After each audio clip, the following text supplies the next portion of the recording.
Good morning, this is KELOLAND on the go with all you need to know in news and weather as you start your day. A 28-year-old Rapid City man is facing a murder charge, accused of stabbing another man at an apartment in Box Elder.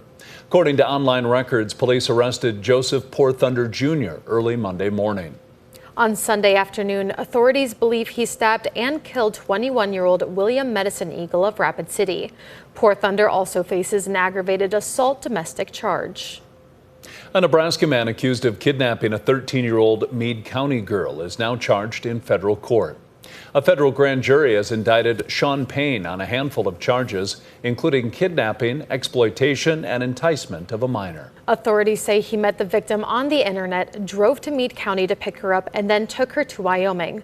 That's where authorities caught up with him and made an arrest. Payne made his first federal court appearance Monday in Rapid City. Drivers can now use the first segment of South Veterans Parkway. The 2-mile stretch between Cliff and Western Avenue opened Monday morning. The city hopes to complete the rest of the project by 2027. Obviously, we don't control the weather. There's a lot of things out of our control with that. But we will do our best to try and push 2027, 2028 to get this fully built and opened up. The speed limit on the road is 50 miles per hour, which will be strictly enforced by the Sioux Falls Police Department. Now let's get a check on our forecast with meteorologist Scott Muntz. Scott? Well, good morning, everybody. We are following a chance for some snow tonight. In the meantime, today, it's the wind that takes the headline. We are looking at west to northwest winds, gusts over 40 miles per hour. We've had wind gusts over 50 during the morning hours in central South Dakota. Temperatures today, in a lot of locations, I would say remaining steady in the 40s. And then we'll watch the snow tonight and tomorrow in parts of northern and eastern KELOLAND. Brian will have more details on your forecast coming up. Thank you, Scott. Yesterday marked the beginning of Hunger and Homelessness Awareness Week in Sioux Falls. It's a time of collaboration for the area shelters and agencies to bring a light to a difficult topic in the city. To kick off the week, area leaders and advocates walked in the rain in remembrance of those who have lost their lives and been touched by homelessness. Prior to the walk, Sioux Falls Mayor Paul Tenhaken read a proclamation that highlighted the degree to which the city sees homelessness.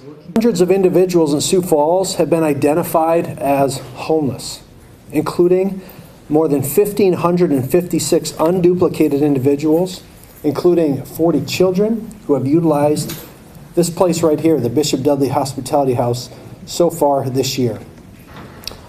1,109 unduplicated guests at the Union Gospel Mission, and 602 unduplicated individuals, including 36 children at the St. Francis House this year.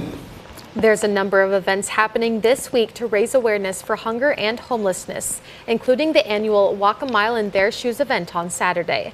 To view a list of the events, follow the link under this story on KELOLAND.com. A Mexican food truck is adding 4 walls to its 4 wheels. Taqueria La Jarachita has been serving its customers mobily since 2021. Now the family business can serve people inside this upcoming winter. When there was a lot of wind, people wouldn't want to go outside and eat, the cold. And then we have a dining room area so people can feel more comfortable sitting down with their families. The recipes they use are their mother's homemade recipes. The family is excited to be able to be open year-round. A popular park in Sioux Falls is about to get busier and a whole lot brighter. Winter Wonderland returns to Falls Park this Friday and will include nearly 400,000 LEDs and lights, as well as hundreds of decorated trees and light poles. Sioux Falls Parks and Recreation marked the 20th anniversary of this display last year with fireworks, which are back by popular demand. It was such a hit last year. The fireworks were such a hit. Again, this is an important event for us, for the city to gather around, and the positive response we had from the fireworks, we just had to do it again. The lights will be turned on beginning at 5 p.m. Friday, followed by fireworks at 6. The display will be lit up nightly through January 5th. There is no cost to visit Winter Wonderland. That's a look at some of our top stories. Now let's get one last look at your weather with meteorologist Brian Karstens. Brian? All right, as we look at the radar picture this morning, we've got rain wrapping up, moving northward into central Minnesota. Still some of that clipping the far northeast tip of South Dakota, and then also some snow, west of Bismarck. Now, even some of that has now moved back in there just a little north of Mobridge. We'll keep an eye on that today. Most of that, at least in the short-term forecast, will stay to our north. But let's take a closer look at this now as we go into the future. So as we wrap things up by noon, you can see the comma ahead. This is the backside of the low there. That's your snow entrainment there from Bismarck to about Winnipeg. And that's, of course, well to our north. But we do need to watch it, because what's going to happen here is that this upper level circulation is going to start to wrap around tonight, and about this time tomorrow morning, we're looking at more snow developing in parts of eastern South Dakota. We will pick up some of it. We have a lot of wind to deal with, not just today, but also tomorrow. So there will be some complicating factors, reducing visibility and creating some pockets of blowing snow. And all terminology, we have not had to pull out a whole lot this season, but I think tomorrow we will get a run of that. And when you look at the map there northwest of Sioux Falls, like Madison up to DeSmet and Clark and Webster, those all seem to be pretty good candidate areas that'll pick up some of that snow driven by some of the topography and the wind that's pushing into that region. Otherwise, we'll finish out tomorrow night, still with some wind. We're hoping the circulation will move eastward on Thursday. Our weather will begin to clear. The numbers here at this point, Sioux Falls, we're under an inch. We're just thinking it will snow some. Brookings could get that coating, 1 to 2. It's going to be blowing sideways, so it gets a little tough to measure those things. But, you know, you're going to have differences from the pavement versus grassy surfaces. Watertown, now we're starting to work in maybe a little more on that 2+ side. I think that Sisseton and that pocket there from Webster Wabae easily could be, 3, 4, 5 inches of snow. That seems very doable on a system like this, and with the wind, there will be some hazardous travel. And speaking of the wind, let's incorporate that now. These are the numbers today, 40+ at times. We might get a little bit of a break in the southeast here this evening. And then this thing's going to actually wrap up again tomorrow. And here it comes again, spreading throughout much of the region, 40, 45. Maybe we get a few gusts near 50. That's a possibility. And obviously, any amount of wind like that with snow blowing sideways, it just makes it rather unpleasant. I'll put it that way. And we'll be here in the Storm Center if we have any headlines for that. Thanksgiving week preview. Little heads up here, kind of watching that in the forecast. Some rain chances next week to our south. We'll see how that all unfolds.